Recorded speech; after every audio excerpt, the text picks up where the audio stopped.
ces milieux, j'apporte davantage des instruments traditionnels qui sont faciles à fabriquer. C'était mon intention pour aujourd'hui, comme on a une salle qui s'y prête, j'ai amené davantage d'instruments que je vais vous présenter par la suite. Mais pour le moment, je vais faire le déroulement du conte et après, on verra au niveau de la présentation de l'instrument. S'il y a des petites questions à poser, vous les poserez après.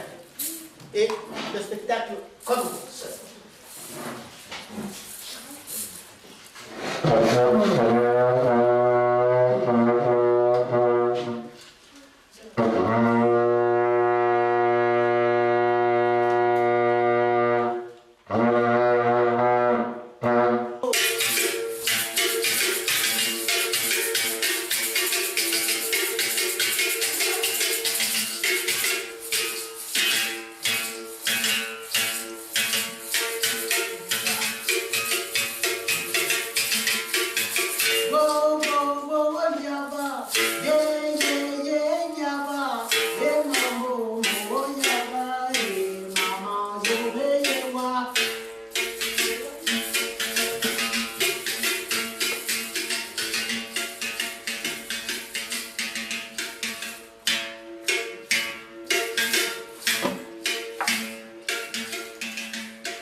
Ma mère était conteuse. Ah. Alors, dans certaines régions, en Afrique, traditionnellement, je parle, ceux qui racontent des contes ont un nom, on les appelle des griots, les conteurs traditionnels. En Afrique de l'Ouest, le Sénégal, la Guinée, le Mali, la Gambie, eux, quand ils racontent leurs contes, eh ben, ils sortent d'une famille qu'on appelle la famille des griots. Ils ne se mélangent jamais. Quand c'est comme cela, toujours traditionnellement, maintenant avec le modernisme, ça commence à changer, mais traditionnellement, quand un enfant naît dans une famille de griots, de conteurs traditionnels, même s'il a envie de devenir médecin, cultivateur, forgeron, tisserand, potier, il ne le peut pas, il est obligé de devenir griot comme son père ou comme son oncle. On demande au griot, au monsieur qui raconte des contes, d'être un artiste complet, c'est-à-dire conteur, danseur, musicien. S'il n'est pas musicien, il va avoir avec lui un groupe de musiciens, un orchestre. Comme cela, en racontant ses contes, s'il sent que le public est un peu fatigué, il s'arrête de raconter, les musiciens jouent pour détendre l'atmosphère et le conteur peut reprendre ses contes qui peuvent durer une nuit entière comme cela. Dans les contes que le griot raconte, il y a deux types de contes. Il y a de petits contes qu'on appelle de contes courts. Ça ne dure pas très longtemps. Et il y a de grands contes qu'on a à 18 heures. À 6 heures du soir, il fait déjà une nuit noire. Et on demande aux mamans qui vont travailler dans les champs de s'arrêter de temps en temps de travailler et de regarder le soleil. Quand elles voient l'horizon commencer à devenir rouge, là, la nuit n'est pas loin. Il faut qu'elles ramassent leur pelle, pioche, hache ou râteau, coupe-coupe et qu'elles remontent au village. Mais cette maman, avec quelques travaux à terminer, malheureusement, n'avait pas eu le temps de s'arrêter et de regarder le soleil. Nuit noire, prise de peur et de panique. Elle commence à ramasser ses pelles, pioche, hache, râteau, coupe-coupe et remonte au village. Mais au Congo, quand la nuit arrive, elle laisse la porte ouverte au génie. Tout le monde sait ce que c'est qu'un génie. Non. Oui ou non? Non. Ceux qui ne le savent pas, en sortant d'ici, dictionnaire. Les génies, ce sont des gens qui ont beaucoup de pouvoir. Ils peuvent transformer une chose en diamant, en or, en tout ce que vous voulez. Alors, en remontant au village, cette femme rencontre des génies. Quand elle allait à gauche, les génies allaient à gauche. Quand elle allait à droite, les génies allaient à droite. Quand elle allait à gauche, les génies allaient à gauche. Quand elle allait à droite, les génies allaient à droite. Et elle se met en colère en disant « Mais enfin, laissez-moi passer et cesse de... »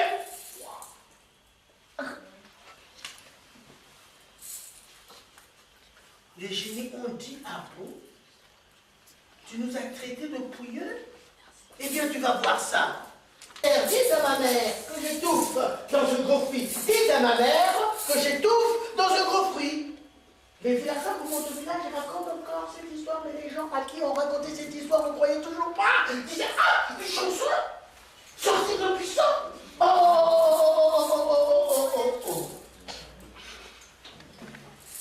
On laisse passer 1 an, 2 ans, 3 ans, 4 ans, 7 ans. Un chasseur décide de savoir d'où sortait cette chanson. Il descend, il arrive au bord de la rivière, il s'accroupit pour se dissimuler dans un petit buisson et il reste là à attendre, au moins pendant 10 ans. Et il attend. Il attend, il attend, il attend, il attend, il attend, il attend, il attend, il attend.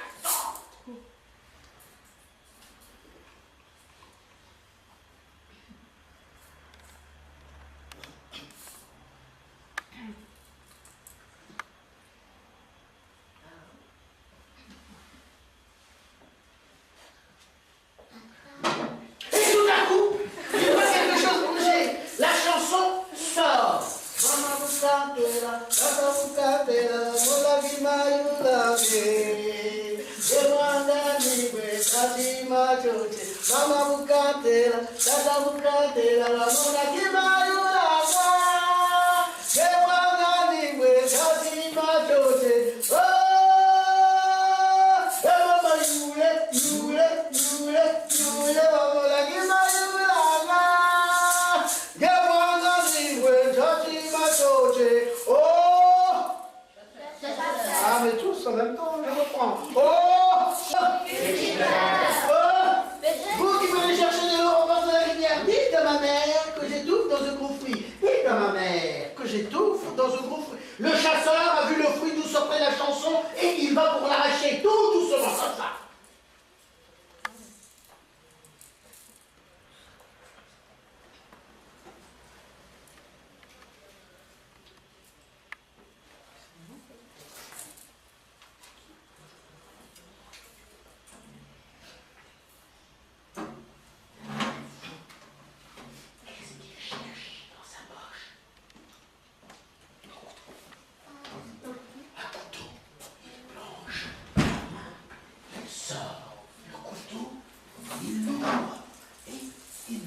Détacher le fruit tout doucement, comme ça.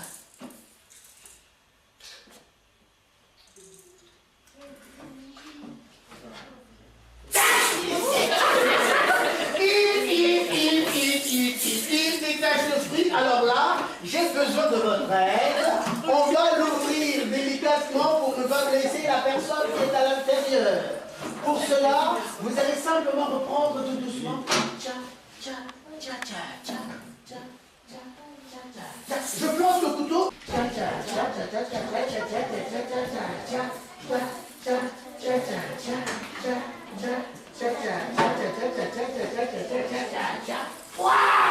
Le fruit s'ouvre. Une belle fille sort. Elle avait des cheveux longs jusqu'au talon ici.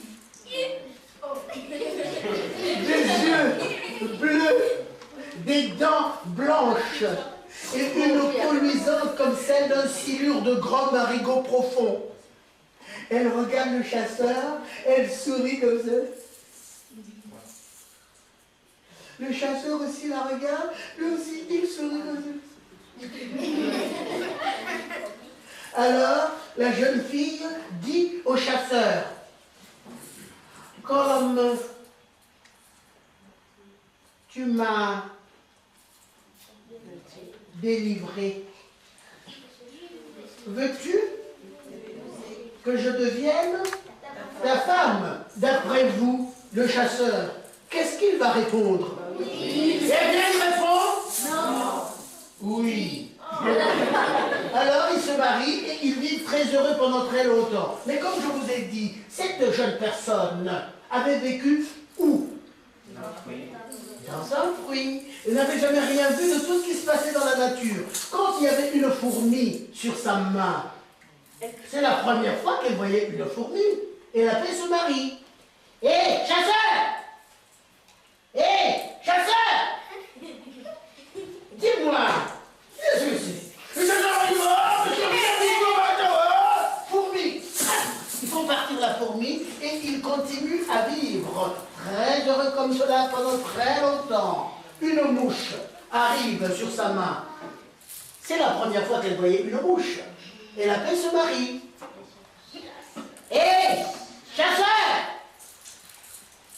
Hé, chasseur! Dis-moi, qu'est-ce que c'est?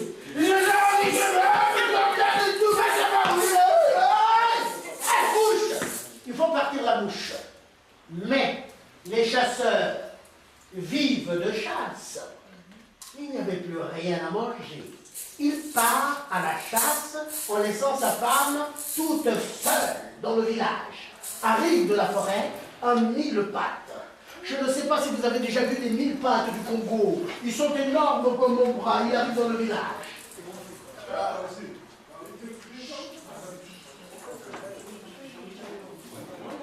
Il arrive et commence à monter sur le pied de la jeune femme. Mais la jeune femme, c'est la première fois qu'elle voyait un mille-pattes. Elle ne savait pas ce que c'était. Elle appelle son mari. Hé, chasseur!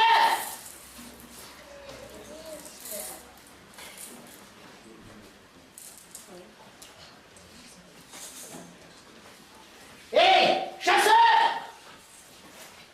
Hé, chasseur! Dis-moi, qu'est-ce que c'est?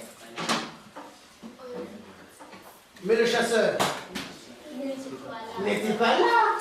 Et le mille-pattes continue à monter.